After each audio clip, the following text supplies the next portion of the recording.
আপনি কি জানেন প্রতিটি মানুষের শরীরেই আছে রেডিও অ্যাক্টিভ পদার্থ? হ্যাঁ, আপনি ঠিকই শুনেছেন। আমাদের দেহে থাকা পটাশিয়াম 40 এর মতো কিছু প্রাকৃতিক আইসোটোপ থেকে নির্গত হয় ক্ষুদ্র পরিমাণের রেডিয়েশন। কিন্তু এগুলো কি সত্যি ক্ষতিকর? কিভাবে পারমাণবিক শক্তি আমাদের জীবন বদলে দিয়েছে আর কিভাবে এটি চিকিৎসা থেকে মহাকাশ অনুসন্ধানে বিপ্লব ঘটাচ্ছে, সেটি আজকে আমরা এই ভিডিওতে জানব। যদি আপনি বিজ্ঞানপ্রেমী হয়ে থাকেন বা পারমাণবিক শক্তি সম্পর্কে জানতে আগ্রহী হয়ে থাকেন, তবে অবশ্যই চ্যানেলটি সাবস্ক্রাইব করতে ভুলবেন না। পারমাণবিক শক্তির কিছু চমকপ্রদ এবং শান্তিপূর্ণ ব্যবহার। আমাদের দেহে প্রাকৃতিকভাবে উপস্থিত পটাশিয়াম 14 এবং কার্বন 14 এর মতো আইসোটোপের কারণে আমরা প্রতিদিন ক্ষুদ্র পরিমাণে রেডিয়েশন নির্গত করে থাকি।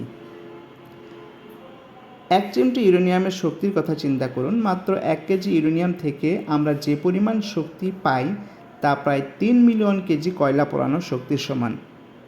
বিজ্ঞানীরা রেডিও আইসোটোপের ব্যবহার করে প্রাচীন প্রত্নতাত্ত্বিক নিদর্শনের বয়স নির্ধারণ করতে পারেন।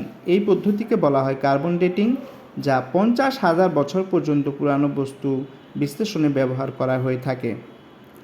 মঙ্গল গ্রহের মাটির রাসায়নিক বিশ্লেষণ করতে নাসা রেডিও আইসোটোপ কার্বন 14 এবং প্লুটোনিয়াম 238 ব্যবহার করছে। এটি মঙ্গলযানের শক্তির উৎস হিসাবেও কাজ করে থাকে। চিকিৎসা জগতে রেডিয়েশন থেরাপি ক্যান্সারের মতো প্রাণঘাতী রোগের চিকিৎসায় অত্যন্ত কার্যকর। এটি ক্যান্সার কোষকে ধ্বংস করতে এবং টিউমার সংকুচিত করতে ব্যবহার করা হয়। এছাড়া পরমাণু ব্যাটারির কথা অবশ্যই শুনেছেন।